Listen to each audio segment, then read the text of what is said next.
Okay, we are live. Hello, good evening. Welcome back to another live session of Hindu analysis. Today is 21st of October and we are back with another session. It's a new week, it's a Monday, and we are back to our original time of 3 p.m. as well. How many of you are here with me watching the live stream? Please give me some responses in the chat box if you guys are here. Let me know in the chat box if you are watching the stream, if you are here, then we'll start.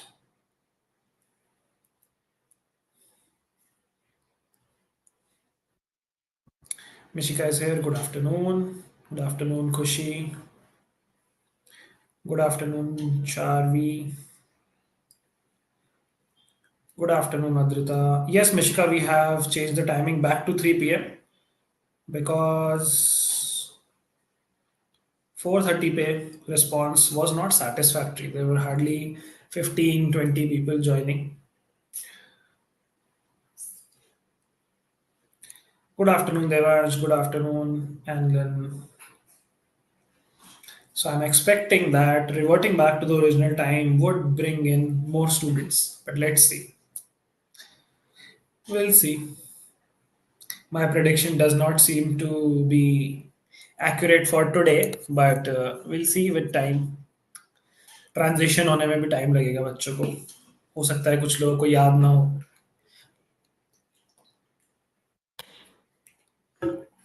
Yes, Adrita, we are back on the OG time. We'll wait for a few more seconds and then we'll start. I'll wait for more people to join us. Good afternoon, Pushkar. Yeah, that probably is the case, Mishika. Although I announced it in the Friday class and this Thursday class as well. We also put a reminder on the Telegram. But okay, dhire dhire, I believe people would turn up. What is the Menti topic for tomorrow? Tomorrow's Menti would cover GK and current affairs from the month of June and July. June we have already done, but we'll do a refresher of June and then we'll have questions from the month of July. So June and July are the focus months for tomorrow's Menti quiz. Please make sure that you guys come prepared. Tomorrow's quiz is not going to be easy. It would be a well crafted, moderate level quiz. So make sure that your preparation is on point. Also, I hope that you guys utilize the Shara holidays to the fullest and have made your plans on how to utilize your upcoming Diwali holidays as well. If you haven't made a plan, then please make a plan, please make a schedule that how would you utilize those extra hours, those holidays, and make your preparation more structured. Devansh is saying, please start the revision for current affairs. Yes, that series is going to start very soon. We'll have a last lap revision series where we'll have revision classes for all the subjects, not just current affairs, but all the subjects. That is going to start very, very soon. So stay tuned to the channel for that. Reuse Dynamite. That's quite a username. Good afternoon. What is your username? I would like to know your real name as well. Okay, chalo, let's start today's session if everyone is ready. I think the people who had to join have joined us already. Rest of the people who are going to watch it at 4:30, if you guys were not aware of the time has shifted to 3 p.m. So from tomorrow onwards, please ensure that you are here on the stream at 3 p.m. And बाकी जो लोग बाद में देखेंगे उन कर सकते हैं. और Rijita, okay, got it. Good afternoon, Tanvi. Chalo, let's start the class for today. Let's look at our Hindu analysis. I hope I am visible, audible with my presentation. Today is 21st of October. It's a new week. It's a Monday and we are back with our agenda for the day. The agenda is firstly, we'll have an article on quad exercise. Precisely, we'll talk about the Malabar exercise and another new exercise which by the name of the exercise in the chat box. अगर आप लोगों ने newspaper पढ़ा है तो आपको पता होगा which exercise I am talking about. This was conducted by the Royal Navy of Australia along with the Malabar exercise which was conducted by the Quad group, like participated by the Quad group, and the Quad also participated in this naval exercise which I'm talking about. So we'll discuss a little bit about that, although it's just a very small factual piece of information. But yes, we'll cover that. Then we have Cyclone Dana or Dana, however you pronounce it. This is approaching the coast of Odisha very soon, and we'll talk a little bit about that. Then there is a very interesting editorial article written by Mr. Shashi Tharoor in today's Hindu newspaper, which is talking about how the world is becoming bipolar again. It is getting separated into two poles once again, and how should India plan its next moves? How should India go about with its diplomacy? ठीक है, then we'll talk about a little bit about climate finance, climate change, because the Conference of Parties Summit is going to happen very soon in Azerbaijan. Which place in Azerbaijan is the summit going to happen? Please tell me in the chat box very quickly. Azerbaijan की capital है वो, अगर आपको capital पता है तो आपको जगह भी पता है. कहाँ पे हो रही है conference of parties for the climate change? Then we have a text and context article on the Justice Lady who has received a revamp or a new form. The blindfolds have been removed and the meaning has been redefined. So we'll have a short discussion on that. So that is the agenda for the day. Then, of course, we'll have a little bit of vocab to sum it up. Okay, let's begin our discussion. Yes, the answer is Baku. Baku is the right answer, Azerbaijan mein. And the exercise I was talking about is Kakadu, absolutely correct. Jyoti is saying, I think it's pronounced as Dana. Okay. Which festival coincides with the launch of Operation Al Aqsa Flood in 2023? Festival, as in which context are you talking about? You can Google this information. Simple चीजें तो Google कर सकते हो यार आप लोग. चलो ठीक है, let's start our discussion. So firstly, we have an article which talks about the Quad group of countries taking part in back-to-back naval war games. So we were aware of the Malabar exercise. We have discussed this, I think, 2 to 3 times in our sessions now. This happened in the Indian coast. One phase of the exercise happened in the Bay of Bengal in Vishakhapatnam. One phase of the exercise happened in Arabian Sea. And this saw participation from the Quad countries. Quad is a group of 4 member countries: Australia, US, India, and Japan. Right? Then there is another exercise which saw the participation of the Quad group of countries, which is called the exercise of Kakadu. This was also a naval exercise which was conducted by the Royal Australian Navy, Royal Navy of Australia, Royal Australian Navy. You could call it either way. And what are some pieces of information you should know about this particular exercise? This exercise saw participation from 3,000 personnel.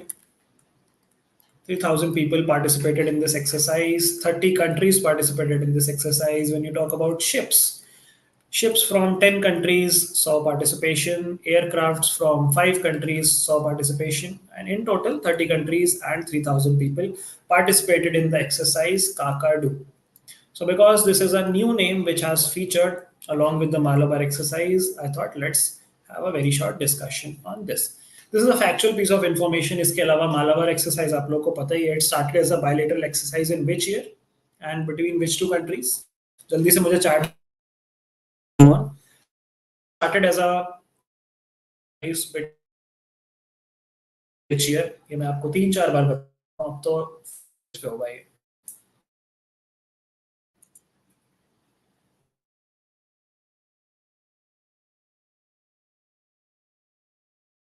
Saying sir नहीं मिल रहा, mock में था warm up mock 6 until contribution of India is 903 or 876 in yesterday's newspaper 876, Google 903. चलो I'll fact check.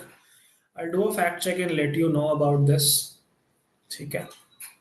1992 India and US is the correct answer. No Mishka, it's not Japan and US, it's India and US. That's correct. ठीक है. And उसके बाद Japan ने join किया in the year 2015 if I am not wrong, and then Australia ने last में join किया I think in 2020. So that is all you need to know about the Malabar exercise and the Kakadu exercise. आगे चलते हैं. Let's move forward with our discussion. Then we have the cyclone Dana or Dana, however you pronounce it, and it is going to embrace the coast of Odisha on Thursday. Now, which is the body which issues alerts in India with respect to cyclones? What is the body we are talking about? And what is the body on the global stage which studies cyclones, which studies all these oceanic activities. Tell me the name of both of these organizations, please, in the chat box very quickly.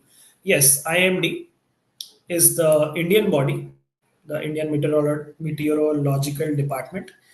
And what is the global body which studies? World Meteorological Organization, absolutely correct. So these are the two bodies which you should know about. Now, when you talk about this particular cyclone, it is developing in the Bay of Bengal region, would impact Odisha and nearby areas. And the name Dana is given by the country of Qatar. ठीक है, Qatar ने ये नाम रखा है दाना. And इसका मतलब होता है a precious pearl. This is an Arabic word. And Arabic में इसका मतलब होता है प्रेशियस पर्ल और अ जूल. ठीक है, तो ये आपको पता होनी चाहिए चीज. इसकी प्रिपरेशन हमने स्टार्ट कर दी है so that we do not face a lot of loss of property और लॉस ऑफ लाइव्स.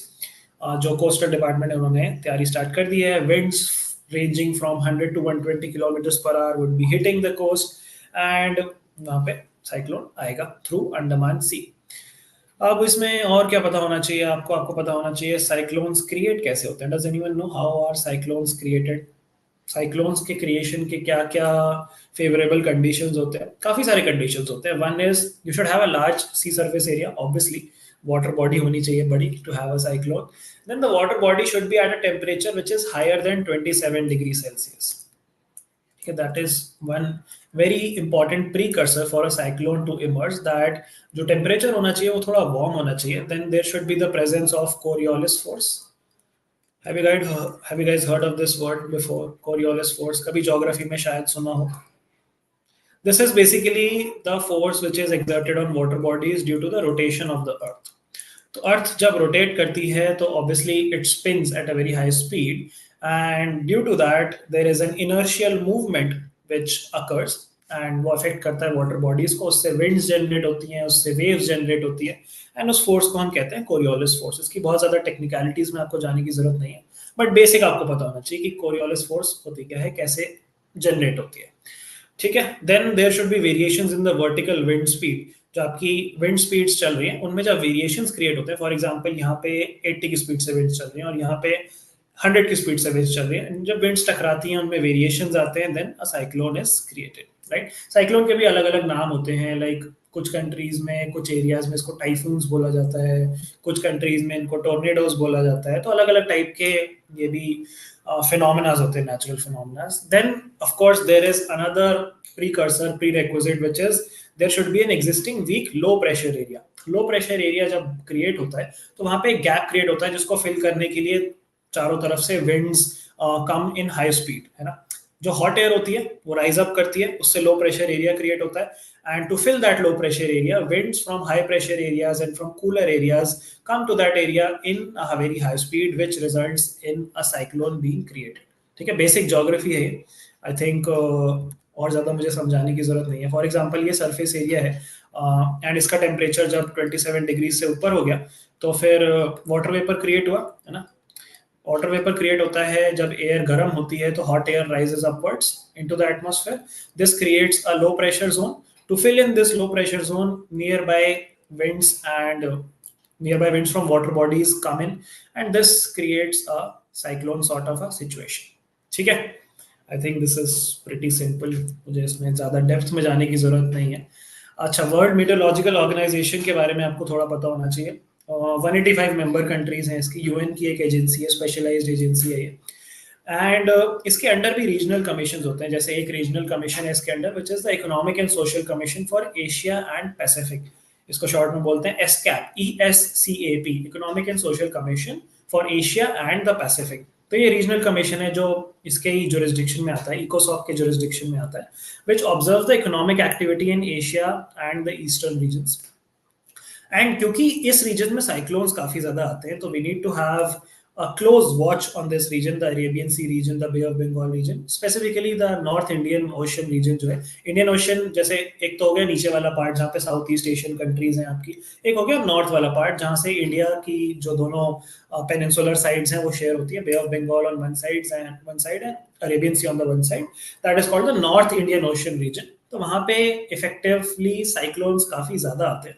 लगभग हर साल ही उड़ीसा में कोई ना कोई साइक्लोन आता है, अगर आपने न्यूज ऑब्जर्व करी हो तो इन चीजों के बारे में बात करने के लिए, रिसर्च करने के लिए, to develop warning systems, disaster management systems, mitigation systems, एक और बॉडी बनाई गई which was called the panel on tropical cyclones, PTC इसको बोला गया, panel on tropical cyclones. This was created in the year 1972 under the aegis of WMO, which is World Meteorological Organization. And initially इस body में कितनी countries थी? इस body में 8 member countries थी. इसी रीजन की जो मेंबर कंट्रीज थी कौन कौन सी? Bangladesh, India, Maldives, Myanmar, Pakistan, Sri Lanka, Oman and Thailand. ठीक है, फिर से बता देता हूँ मैं एक बार. Bangladesh, India, Maldives, Myanmar, Pakistan, Sri Lanka, and Oman and Thailand. Okay, these were the 8 countries which were initially a part of this PTC group, which is Panel on Tropical Cyclones, established in 1972. And फिर जब इसका 2000 ईयर 2000 में इसका सेशन हुआ, इसका meeting हुआ in Oman में, specifically Muscat में, which is the capital of Oman. तो पीटीसी ने अग्री किया कि भाई जो नेम्स दिए जाएंगे ट्रॉपिकल साइक्लोन्स को, वो उसके लिए एक हम सिस्टम बनाएंगे, रिकमेंडेशन सिस्टम. उसमें सारी कंट्रीज जो है अपने नाम के रिकमेंडेशंस भेज देंगी एंड एक लिस्ट बना लेंगे हम. This list started being developed, this naming of cyclone started being developed in 2004. तो 2004 के बाद इन्होंने ये लिस्ट बनानी स्टार्ट कर दी जिसमें all the member countries used to suggest their names and एक कंसोलिडेटेड लिस्ट बन गई. फिर 2018 में ये पीटीसी एक्सपैंड हुआ, 8 कंट्रीज से 13 कंट्रीज हो गई, 5 न्यू कंट्रीज ऐड हो गई. The new countries which are added were Iran, Qatar, Saudi Arabia, UAE and Yemen. Iran, Qatar, Saudi Arabia, UAE and Yemen. So the total became 13 countries. These 13 countries now became a part of this PTC initiative. And इनका framework इस तरीके से operate करता है. framework इस तरीके से operate करता है जैसे 13 countries है. तो अरे ये क्या हो गया? 13 countries हैं and ये 13 names each दे देंगी. So this creates a grid of 13 into 13 which is 169 names. And ये लिस्ट बन जाती है कंसोलिडेटेड. फिर इस लिस्ट में से पिक करके ये लोग नाम रखते रहते हैं WMO वाले. जब ये लिस्ट खत्म हो जाएगी तो फिर से नई लिस्ट बना लेंगे 169 नेम्स की. सो that is how the naming of cyclones work. ठीक है, थोड़ा सा बैकग्राउंड कॉन्टेक्स्ट था ये आप लोगों के लिए. Alrighty, I hope that is clear. Geneva, Switzerland is the headquarter. 13 member nations now. Absolutely correct. सही जवाब. Warm moist air and warm ocean creating low pressure drawing in surrounding winds. Yes, that's how cyclones are formed. ठीक है, चलो. Let's move to a very interesting article, an editorial article by the very eloquent Shashi Tharoor ji. तो इन्होंने लिखा है कि India's choices in a world becoming bipolar again. Why is the world becoming bipolar again, and which are the 2 countries making it bipolar? Can you guys make a guess? Which are the 2 poles जिसमें दुनिया divide हो गई है? Which 2 poles are we talking about, and specifically which 2 countries are we talking about which are being called the 2 poles? US and China. Absolutely correct. US and China is the correct answer. Initially जब world war era खत्म हुआ तब भी एक bipolar world create हो गई थी. And तब कौन थे बड़े प्लेयर्स? तब there was USA and there was USSR.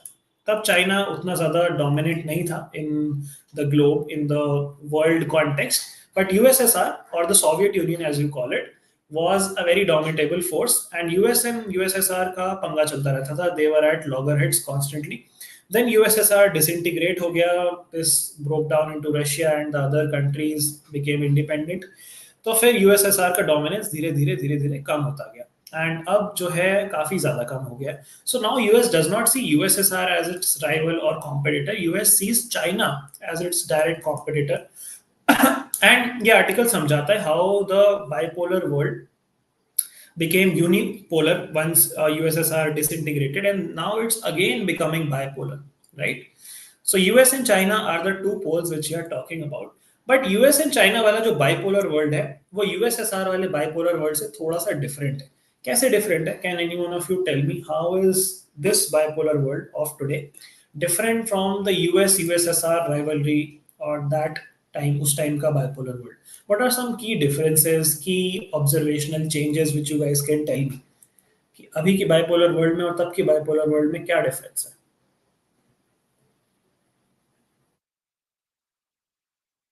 Any guesses? Any guesses?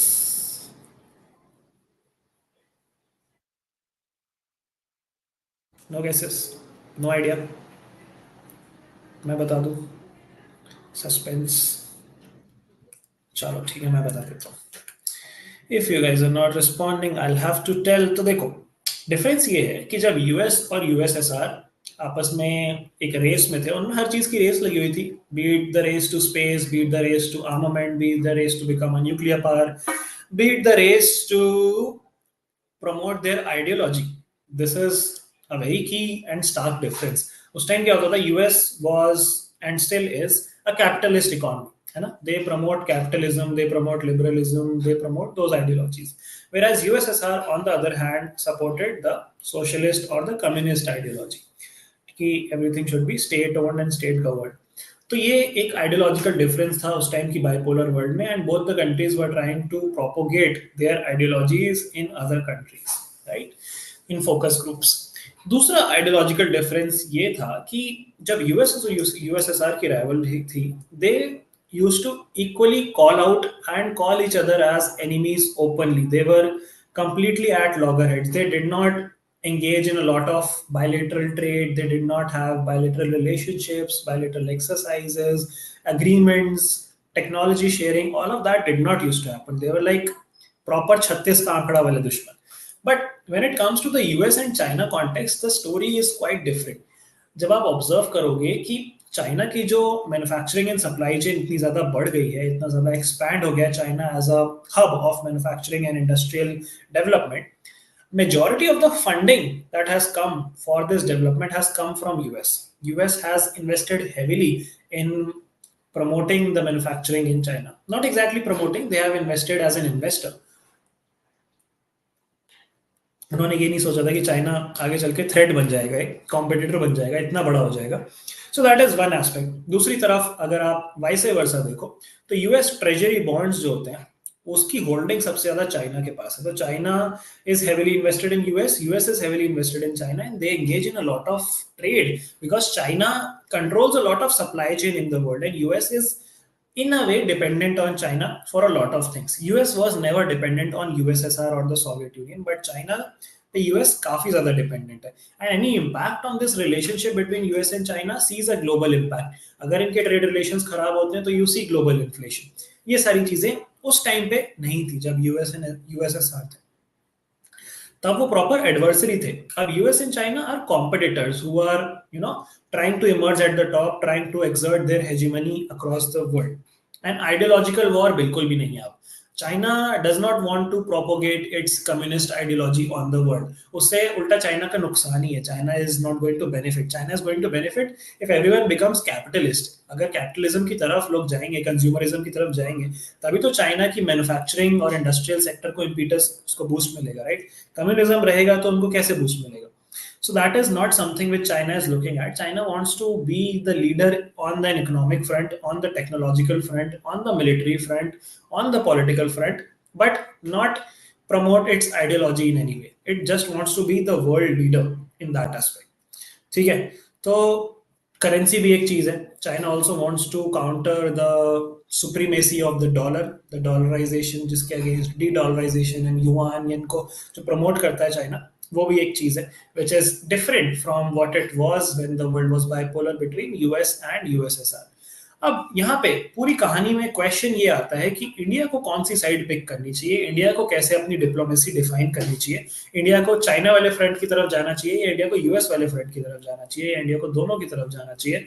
दोनों की तरफ चलेंगे तो दो नाव में हम कब तक चल सकते हैं, and we'll have to pick a side ultimately if the world is going to become bipolar. जैसे पहले we used to take the USSR side. US से उतने ज्यादा हम क्लोज नहीं थे, US से हम क्लोज अभी आए हैं as a country. What do you guys think? Which side should India pick if the world is moving towards a bipolar world? USSR and US did not have diplomatic relations and neither influence. Correct. Points of conflict very difficult to guess because there are several points of similarities between USSR and China. चलो वो तो मैंने बता ही दिया आपको। But which side should we tilt when it comes to picking one in the bipolar world? Adrita says US, Devansh says US, Dhriti says US, Adraja says US. Well, I completely understand where you guys are coming from, but you also need to keep in perspective that US is sitting very far away from us, whereas China, on the other hand, is a country with which we share border, with which we share neighborhood. So that also becomes a very key factor in defining a diplomacy. If we make China our adversary, that could go down very bad for us as well on a geographical perspective. So we cannot really be at loggerheads with China and say, let's say US हमारा भाई भाई और China हमारा दुश्मन. So that also cannot work out for us. So we'll have to figure out some middle ground where we do not become an enemy to China, so that our regional diplomacy does not suffer. Mishika is saying strategic autonomy seems to be working for us as of now, but we do have border conflicts with China and align a little more with US. Yes, that's precisely what I was saying. So अब इसमें और क्या क्या पता होना चाहिए इस article की जिस्ट मैंने आपको पूरी दे दी है that is exactly what the article is telling you about they give you the context and background of the US and Soviet bipolarity and how it is different from the US and China bipolarity. Then what does the article talk about? Article also talks about how Washington has experimented with different summits, different power groups, be it the Quad group, be it the Squad group, be it the AUKUS group. The US अलग-अलग alliances बना रहा है with different countries to counter the presence of China, be it in the Indo-Pacific region, be it in the South China Sea, be it on a global stage.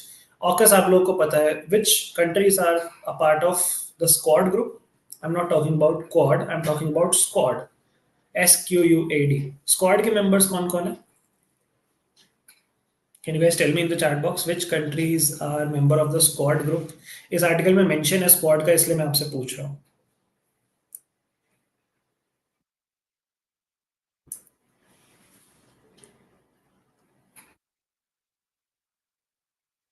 AUKUS is US, UK, and Australia.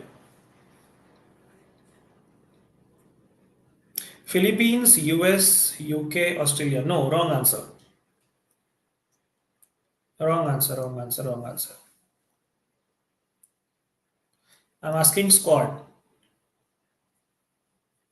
Squad में कौन कौन सी member countries हैं?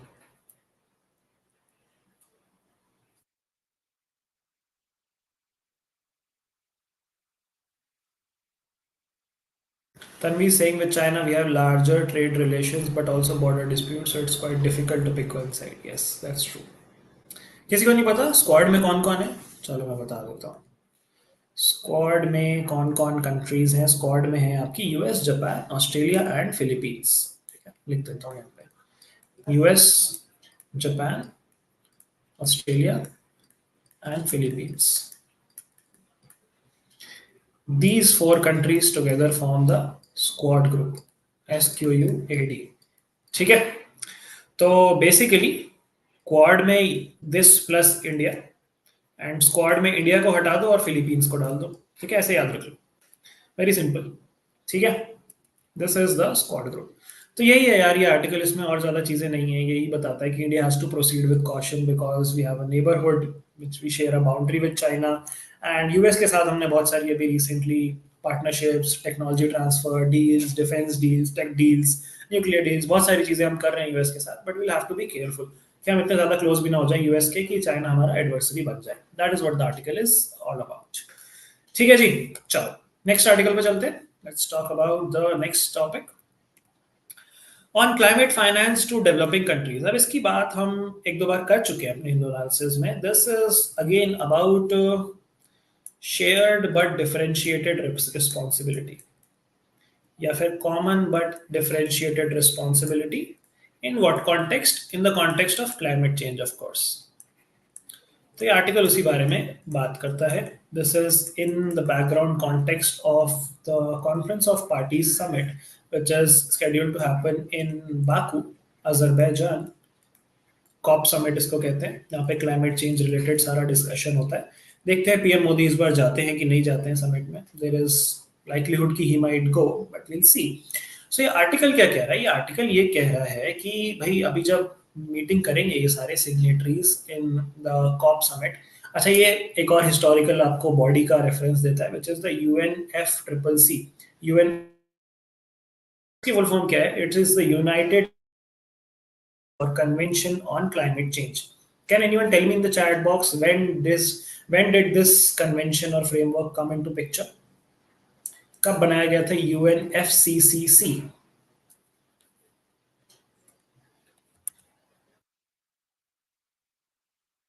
United Nation Framework Convention on Climate Change. Does anyone remember the year for this? Climate change related आपको सारे bodies सारे years पता होने चाहिए. क्लाइमेट चेंज पे क्वेश्चन आने की हमेशा प्रोबेबिलिटी रहती है. The year was 1992. ठीक है, 1992 में ये कन्वेंशन साइन हुआ था and this was related to climate change of course as the name suggest. And अभी ये आर्टिकल किस बारे में बात कर रहा है? ये आर्टिकल बात कर रहा है क्लाइमेट फाइनेंसिंग के बारे में. क्यों बात कर रहा है क्लाइमेट फाइनेंसिंग के बारे में? उसके लिए आपको फिर से मुझे कॉन्टेक्स्ट देना पड़ेगा कि क्लाइमेट चेंज का हिसाब किताब चल क्या रहा है अक्रॉस द ग्लोब. तो क्लाइमेट चेंज हम सबको पता है, it is how green house gases gate trapped and उस वजह से ग्लोबल वार्मिंग हो जाती है. वो भी प्रोसेस समझाऊं आपको ग्रीन हाउस गैसेस वाला? आई थिंक वो प्रोसेस तो सिंपल ही है. अर्थ का सरफेस, सन की रेज पड़ती हैं, सन की रेज रिफ्लेक्ट होकर वापस चली जाती हैं एंड अगर ग्रीन हाउस गैसेस का एमिशन होता है तो ये ग्रीन हाउस गैसेस यहाँ पे ट्रोपोस्फेयर में इकट्ठी हो जाती हैं, जिससे रिफ्लेक्ट बैक होकर ये सन की रेज जा नहीं पाती हैं, जिससे फिर यहाँ का टेम्परेचर जो है बढ़ जाता है, जिसको हम ग्लोबल वार्मिंग बोलते हैं. ये ग्लोबल वार्मिंग होती है ग्रीन हाउस गैसेस से, क्लोरोफ्लोरोकार्बन से, कार्बन एमिशन से, जिससे ये लेयर बन जाती है, जिससे हीट ट्रैप हो जाती है, जिससे ग्लोबल वार्मिंग हो जाती है, जिससे क्लाइमेट चेंज हो जाता है, जिससे ग्लेशियर पिघल जाते हैं, जिससे बहुत सारी कहानी खराब हो जाती है हमारे प्लानट की. ठीक है, तो ये तो हो गया क्लाइमेट चेंज. अब क्लाइमेट चेंज की रिस्पॉन्सिबिलिटी किसकी है?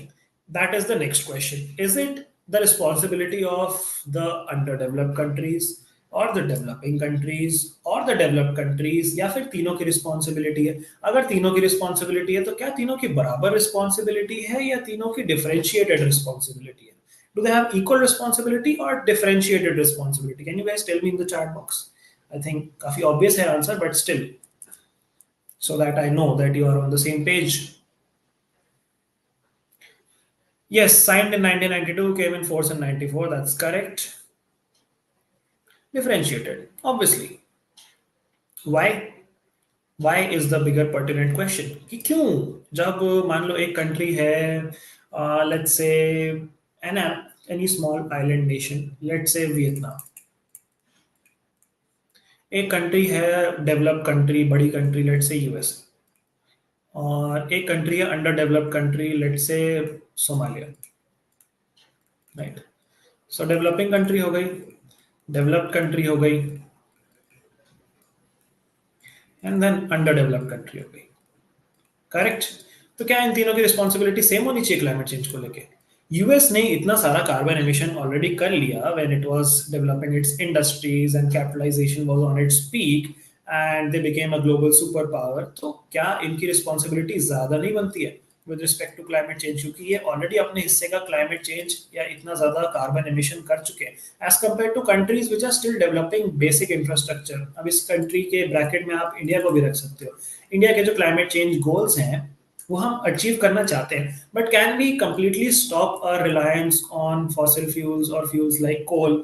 नहीं, because we still have to look at electricity production. We do not have the capacity for non-renewable resources which can replace all our thermal power plants, which are a key provider of electricity for India. And India, being a developing country, cannot compromise on that. This is just one example as to how India and USA have a differentiated responsibility. And क्योंकि differentiated responsibility है, we also know that different countries have different resources. एक तरफ अगर एक छोटी सी island country है, मान लो जैसे इस आर्टिकल में आई थिंक वानुआटू का मेंशन हुआ है. तो Vanuatu is a very small island country which is under the threat of being submerged due to climate change. ठीक है, sea levels are rising, glaciers are melting, and इस वजह से ये कंट्री जो है कुछ सालों में हो सकता है डूब जाएगी.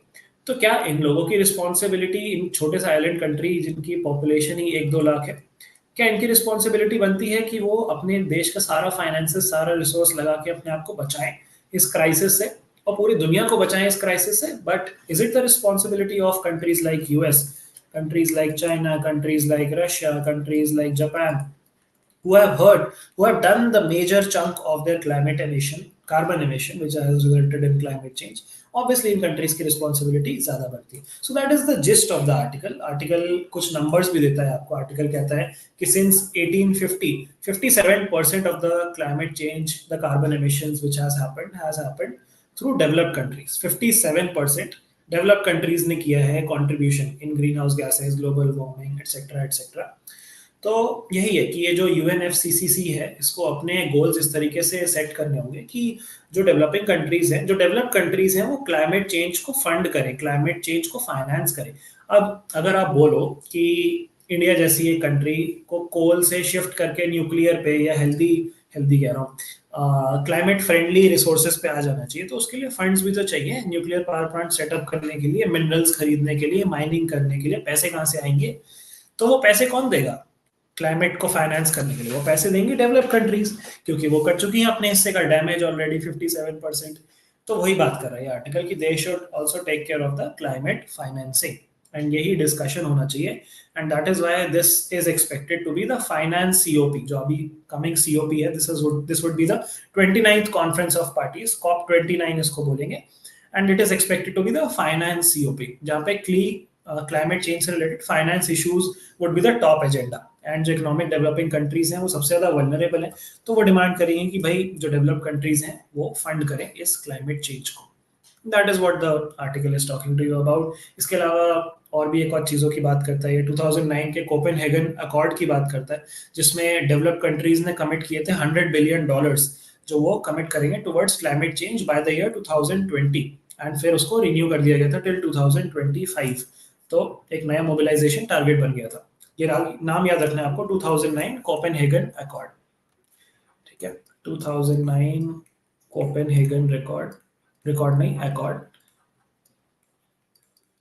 where the developed countries committed a fund of 100 billion US dollars. Okay, उसके अलावा और क्या पता होना चाहिए आपको?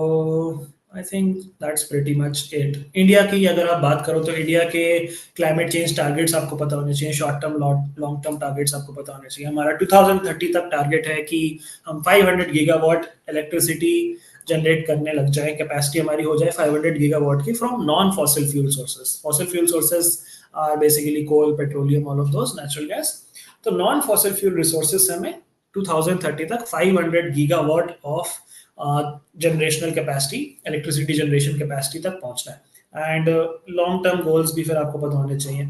अब इसमें आर्टिकल में लिखा है कि 450 गीगावाट अचीव करना है हमें 2030 तक, जिसके लिए हमें 16.8 लाख करोड़ की इन्वेस्टमेंट करनी पड़ेगी just for reaching 450 gigawatt. 500 gigawatt में तो और आगे की बात है।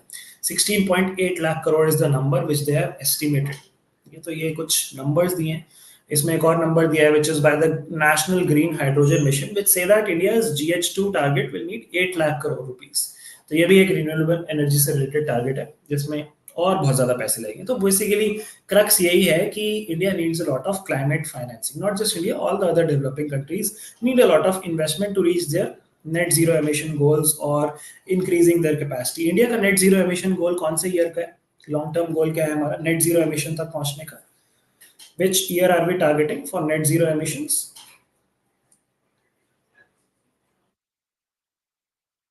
Yes, absolutely. सही जवाब, 2070। ठीक है, तो 500 गीगावाट हम टारगेट कर रहे हैं till 2030 and net zero emissions तक हम पहुंचने की कोशिश कर रहे हैं टिल 2070। ठीक है जी। अब इसके अलावा एक और ऑर्गेनाइजेशन है जो आपको पता होनी चाहिए इस कॉन्टेक्स्ट में, which is organisation for economic cooperation and development, OECD। उसकी भी बात आती है जब आप ये सारी गैसेस, एमिशंस, कोल्स वगैरह की बात करते हो। सो ये एक ग्रुप है, इंटरनेशनल ऑर्गेनाइजेशन है, 38 कंट्रीज का ग्रुप है which promotes economic cooperation and democracy and market economy. And इसमें 38 कंट्रीज आती हैं। ये एस्टैब्लिश हुआ था इन दिसंबर 1960। 18 यूरोपियन कंट्रीज थी इनिशियली, फिर और कंट्रीज ऐड होती गई धीरे धीरे। उसका हेडक्वार्टर्स है OECD का इन पेरिस, फ्रांस। एंड या India is a non member country and India closely काम करता है OECD कंट्रीज के साथ। बट या this is what the article is talking all about. पढ़ सकते हो आप आर्टिकल वापस जाके न्यूज़पेपर पे। I have given you everything you need to know from this article. Now, let's talk about the last article, very interesting article। हमारी जो justice lady हैं, चलो मैं ड्रॉ करने की कोशिश करता हूँ। Please pardon my very bad drawing, I apologise in advance. तो ये हमारी जस्टिस लेडी हैं, थोड़ी एलियन टाइप लग रही है। तो पहले क्या होता था, पहले जस्टिस लेडी जो है ब्लाइंड फोल्डेड होती थी ऐसे, काली पट्टी बंधी होती थी, एंड उनके एक हाथ में होता था तराजू, है ना, एक बैलेंसिंग स्केल होता था, एंड एक हाथ में क्या होता था, एक हाथ में होती थी स्वॉर्ड, ये स्वॉर्ड। तो जस्टिस लेडी पहले ऐसे दिखती थी, ठीक है। अब जस्टिस लेडी कैसी दिखती है, अब जस्टिस लेडी जो है, एक और जस्टिस लेडी बना देते हैं, यहाँ पे जगह नहीं बची है, चलो ये वाली हटा देते हैं। तो अब जस्टिस लेडी कुछ ऐसी दिखती हैं, बताता हूँ मैं आपको, प्लीज बियर विद मी। तो अब जस्टिस लेडी की जो है आंखें खुल चुकी हैं, एंड अब जस्टिस लेडी के पास वो वाला जस्टिस वाला स्केल तो है ही, इक्वालिटी वाला, बट अब जस्टिस लेडी के पास कॉन्स्टिट्यूशन है, ठीक है, यहाँ पे कॉन्स्टिट्यूशन है हाथ में इंस्टेड ऑफ द स्वॉर्ड, ठीक है। So this is the new and revamped justice lady. I know I am very pathetic at drawing, it's deplorable, but yes, that's all you got guys, आपके पास कोई better alternative नहीं है। तो अब इससे हम पॉइंट क्या पुट फॉरवर्ड करना चाह रहे हैं, what is the key thing which we are trying to indicate by bringing this reform in the look of the lady justice, what are we trying to convey? It's like डाकू मंगल second अद्विजा कह रहे justice lady थोड़ी healthy हो गए, अरे खाते पीते घर की है जस्टिस लेडी हमारी, God level art skills, justice lady को टेडी बना दिया, ठीक है। Thank you for the praise, I really appreciate all your comments, ठीक है। तो जोक्स अपार्ट, जस्टिस लेडी का ये जो रिफॉर्मेशन है, the point behind this is, at least what they are saying is कि we are moving away from colonial perception of how the law is blind, the law cannot see anything, the law cannot see injustice happening around, जबकि पहले क्या था, जब पूरी कहानी बताता हूँ मैं, चलो आपको। Justice lady this comes from the Roman goddess of justice name Justicia. तो रोमन गॉडेस थी जस्टिशिया, उनसे बोरो करा ब्रिटिशर्स ने ये कॉन्सेप्ट, जहाँ पे justice lady was blind folded, and वो एक मेटाफर था, वो एक तरीके से एक सरकास्टिक जैब था to say that the justice in the court is blind to the powers of the state. जो स्टेट डिक्टेट करता है जस्टिस उसको फॉलो करता है, या फिर जस्टिस वो इनजस्टिसेस जो स्टेट करता है या जो रूलर करता है उसको इग्नोर कर देता है, justice is just for the common man. तो वो था कॉन्सेप्ट, फिर उसको रीडिफाइन किया उसके मीनिंग को ब्रिटिशर्स ने, और उन्होंने बोला कि नहीं देखो दोस्तों, we are getting this wrong, ये मतलब नहीं है पट्टी बंधे होने का आंखों पे, पट्टी बंधे होने का मतलब ये है कि जस्टिस लेडी सबको बराबर ट्रीट करती है, वो किसी में भेदभाव नहीं करती, she does not discriminate, she can not see who is the rich, who is the poor, who is the powerful, who is the weak, she serves equal justice to everyone because she is blinded to any prejudices, ठीक है। सो इन्होंने meaning redefine किया कि आप हम perspective shift कर दें। The sword represents justice, है ना, and your आपका weighing scale represents equality and equal opportunity to both the parties to put forward their side, and then balancing both the sides, balancing evidences, balancing witnesses and all of those arguments and cross arguments, and then taking an impartial non-biased judgment। तो अब जो D Y Chandrachud साहब हमारे CGI हैं, उन्होंने बोला है कि अब जो है पट्टी खुल चुकी है, अब कानून इज नो मोर अंधा, कानून can see everything, and now the new meaning is कि the law is not blind to any injustice, the law can see everything, and replace कर दिया इन्होंने स्वॉर्ड को कॉन्स्टिट्यूशन से, सेइंग कि बस एक ब्रूट फोर्स नहीं डिप्लॉय करता law, law also represents constitutional values, the principles of our constitution, and इस तरीके से हम इंटरप्रेट करेंगे, and this is us moving away from colonial practices, colonial mindset, and developing a concept of justice which is more suited to us as a country, us as India. So that is the whole story behind all of this initiative. अब ये कितना relevant है और कितना ज़रूरी था ये initiative करना, that is a different story all together. The point of the matter is, the article says कि और भी बहुत सारे इंपॉर्टेंट मुद्दे हैं, इंपॉर्टेंट इश्यूज हैं जिन पे फोकस करना चाहिए। There is of course the evergreen issue of pendency of lakhs and crores of cases which are still pending in the lower courts, higher courts and the supreme court. तो उस पर जब भी पूछा जाता है तो वो कहते हैं कि हाँ काम चल रहा है, हो जाएगा, धीरे धीरे हो जाएगा, सारी पेंडेंसी क्लियर हो जाएगी, अब उसको फास्ट ट्रैक हम नहीं कर सकते। लास्ट वीक ये आर्टिकल कहता है कि एक पीआईएल फाइल हुई थी which said that there should be a time frame of 3 years, जहाँ पे आप पिछले 5 करोड़ जो पेंडिंग केसेस हैं उनको क्लियर कर दो इन द नेक्स्ट 3 years। तो कोर्ट ने कहा सॉरी भाई साहब, ये तो नहीं हो पाएगा, although we think that this is desirable but this is not practical, है ना। तो वो मूवी का डायलॉग है ना, आप जो कह रहे हैं वो सुनने में अच्छा है बट प्रैक्टिकल नहीं है। तो वही कोर्ट ने बोला कि भाई ये तो नहीं हो पाएगा, देखो टाइम तो लगेगा। अब वही है कि आर्टिकल कहता है कि justice delayed is justice denied and urgent action लेना चाहिए एंड जस्टिस टाइम से डिलीवर करना चाहिए। That is one issue. Another issue is the representation. क्या एक्चुअल में जस्टिस जो लोग सर्व कर रहे हैं वहां पे इक्वल रिप्रेजेंटेशन है of the demographic of our country? Do we have equal number of women? If equal तो छोड़ो, चलो 20% भी नहीं है, तो we do not have efficient gender ratio और विमेन रिप्रेजेंटेशन। दूसरे सेक्स के तो बात छोड़ ही दो, दूसरे जेंडर्स की विमेन रिप्रेजेंटेशन जो है एडिक्वेट नहीं है। Then when you talk about the caste perspective, ये आर्टिकल आपको डेटा देता है कि the representation of backward classes, scheduled caste, scheduled tribes, religious minorities, all of this is less than 25% in the higher judiciary. Higher judiciary मतलब the judges of the high courts and the supreme court, and women constitute less than 15%। तो अगर 100 जजेस हैं तो उसमें से 15 से भी कम जो हैं विमेन जजेस हैं, एंड 25 से भी कम जो हैं वो जजेस हैं from backward classes, backward caste, backward tribes और religious minorities. So that is a systematic issue, systemic issue, I would say, which we need to solve on a priority basis. We need to look at how uh, Indian judiciary does not become a product of favoritism, nepotism, all of those things.